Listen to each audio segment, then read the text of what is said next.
in the February skies over northern Germany, as Oberleutnant Franz Stigler maneuvered his Messerschmitt Bf 109 into position, behind what he thought would be a straightforward target, a damaged American escort fighter struggling back after the lengthy journey from England. His squadron had been picking off these exposed aircraft for months, downing them as they depleted their fuel while attempting to protect bombers, penetrating deep into Reich airspace. Yet as Stigler approached firing distance on this specific plane, something seemed off. The streamlined fighter in front of him lacked the recognizable shape of a P-47 Thunderbolt or the compact body of a P-38 Lightning.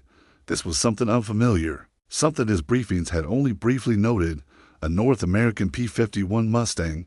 Luftwaffe pilots had regarded these planes as average at best, no real threat when matched against their advanced German fighters. What Stigler was unaware of in that instant, what the Luftwaffe leadership had not yet fully realized, was that he was gazing at the plane destined to dismantle German air dominance. Over the following 15 months, the fighter he was preparing to attack was not the underwhelming machine German intelligence had portrayed. It was altogether different, something extraordinary. By March 1944, merely weeks following that meeting, around 175 of these upgraded Mustangs would escort over Berlin for the first time ever in aviation. They would undertake escort duties that planners had deemed impossible by calculation, and through that, they would shift the balance of the air war over Europe in a manner no prior weapon system had managed. This is the tale of how one plane evolved from being seen as a low-altitude letdown to the instrument that shattered the Luftwaffe's strength, and everything hinged on one vile modification that revolutionized what this fighter was capable of.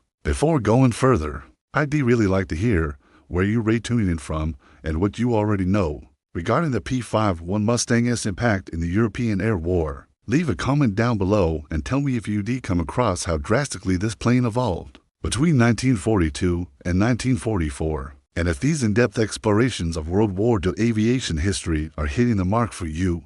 Please tap that subscribe button so you catch the upcoming one. Putting these stories together demands thorough research to nail the technical aspects accurately, and hearing from you out there truly motivates it all. To grasp the scale of what the P-51 Mustang accomplished, it is essential to recognize the dire situation confronting American bomber crews toward the end of 1943.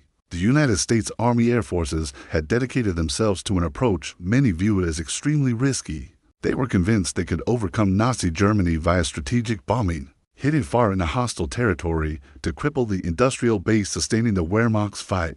This went beyond mere tactics. It represented a core wager on an emerging concept of warfare. Whereas the Germans had mastered tactical air support, employing their Luftwaffe like roaming artillery for ground troops, the Americans, along with the British, promoted strategic bombing. The concept was straightforward in its appeal. Rather than solely battling enemy forces, eliminate their war-making potential by demolishing factories, oil plants, transport systems, and the industrial framework supporting military efforts. However, this approach carried a huge and lethal flaw.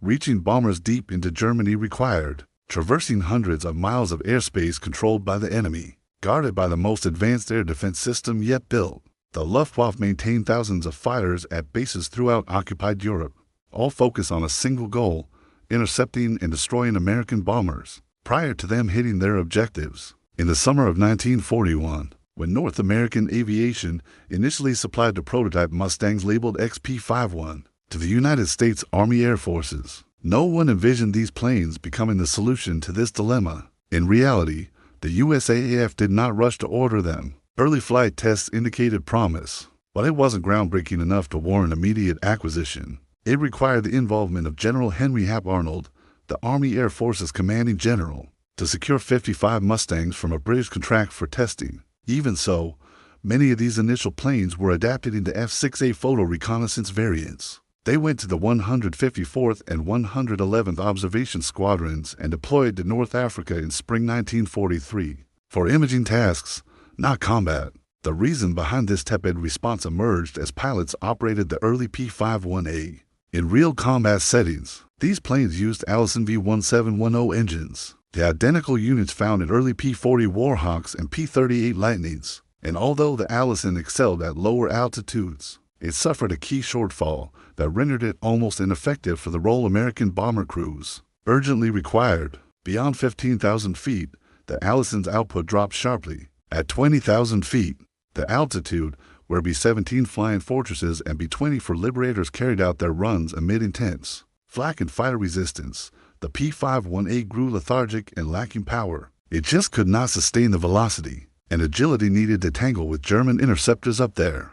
Thus, the initial Mustangs were assigned to areas where fighting occurred nearer the ground. The China-Burma-India theater took most of the P-51A output, where the plane shone in low-altitude fighter-bomber duties. In April 1942, the Army Air Forces even commissioned a specialized ground attack model named the A-36 Apache, equipped with dive brakes and bomb racks for accurate strikes. The A-36 saw action starting June 1943 across North Africa, Italy, and India.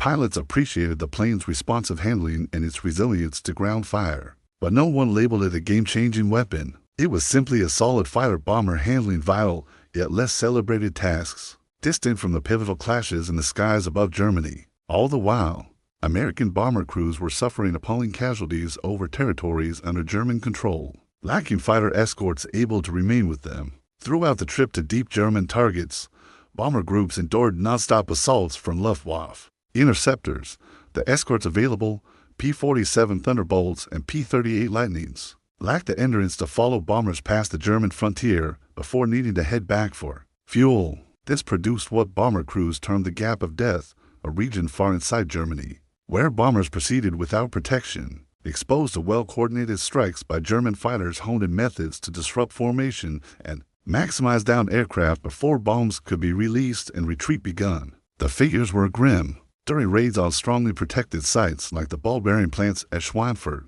or aircraft factories at Regensburg, bomber losses occasionally topped 20%. That equated to 1 in 5 planes departing England failing to return. 1 in 5 crews, 10 men each lost, captured, or missing. At such rates, it was certain bomber crews could not complete their mandated 25 mission tours. Change was imperative. The strategic bombing effort that American leaders had staked the war upon was faltering because bombers could not endure the trip to objectives. What the Army Air Forces required was a fighter able to match the bomber's distance, perform strongly above 20,000 feet, and retain sufficient fuel to engage German interceptors. Before guiding surviving bombers back safely, every aviation engineering authority declared such a plane impossible. The aerodynamics would not allow it.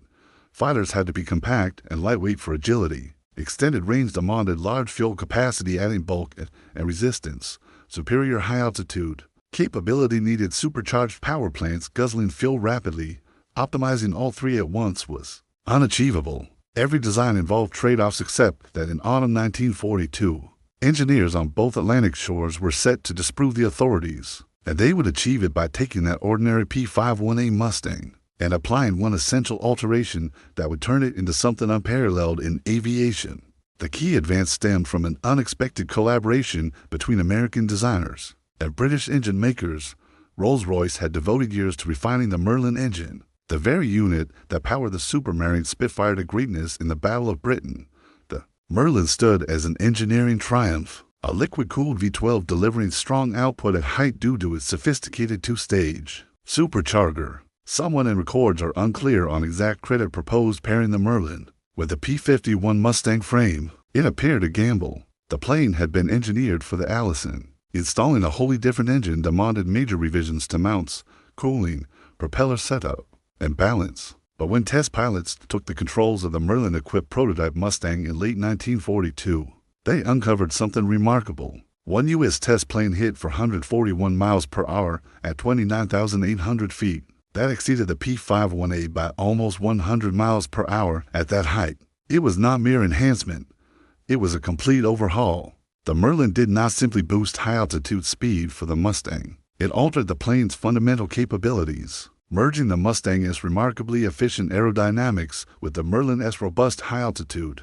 Power yielded a fighter cruising at 350 miles per hour at 25,000 feet while consuming fuel efficiently enough for extraordinary range. North American aviation swiftly shifted to volume production of Merlin variants, labeled P-51B from the Inglewood, California facility and P-51C from Dallas, Texas. The updates extended beyond the engine switch. Engineers overhauled the full engine setup, repositioned fuel storage, adjusted cooling, and fine-tuned numerous minor elements. By December 1943, initial P-51B and P-51C Mustangs reached England, assigned to the 354th Fighter Group, who nicknamed themselves the Pioneers. These flyers and maintenance teams sensed they had something exceptional. The specs looked strong on paper, but the full strategic potential of this fighter remained unrealized. German Luftwaffe intelligence had reports on the novel American plane, yet dismissed it. Sure, the Americans had installed a British engine in their average low-altitude fighter. Big deal.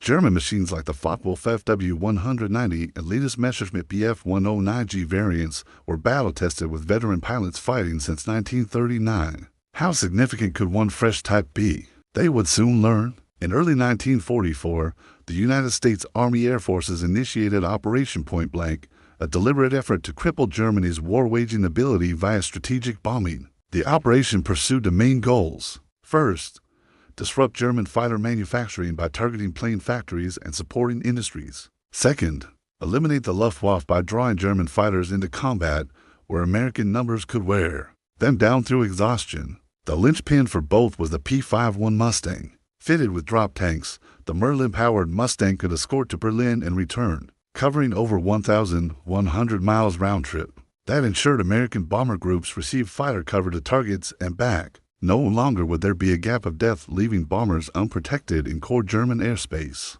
On March 6, 1944, the European air war's strategic landscape shifted permanently. United States heavy bombers hit Berlin for the first time with complete fighter escort.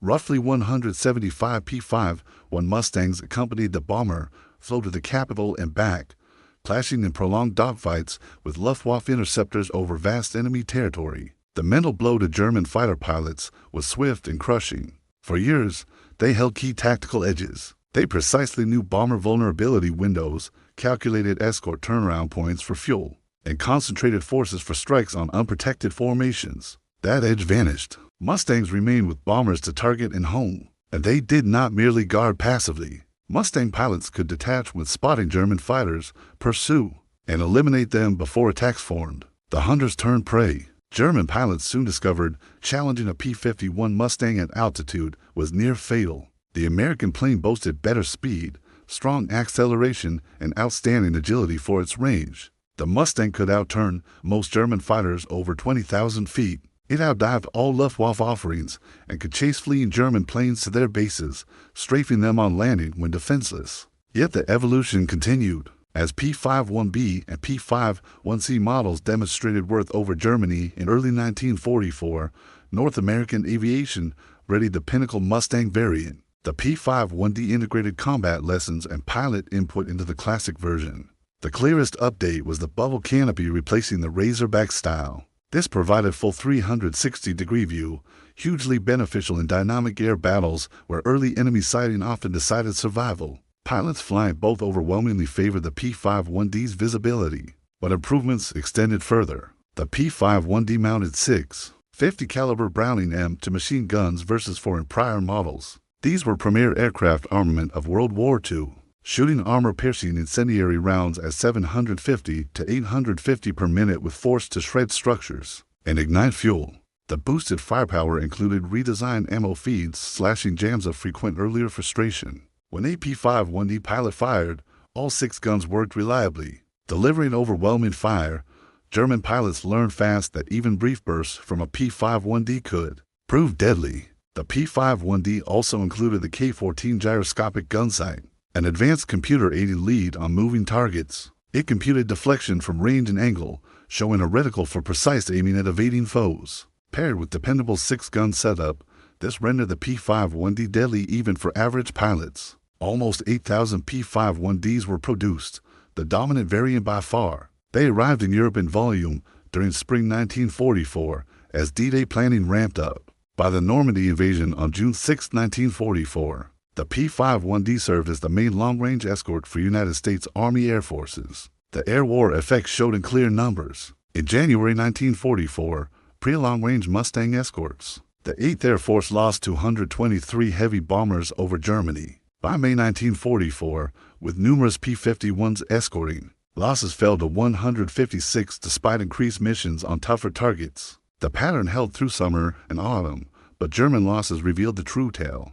the Luftwaffe bled veteran pilots unsustainably. Each major raid sparked dogfights where Germans faced outnumbered odds against superior American fighters pursuing relentlessly. Training could not replenish fast enough, and new pilot quality dropped as veterans shifted to front lines. By autumn 1944, the Luftwaffe fighter arm was largely shattered.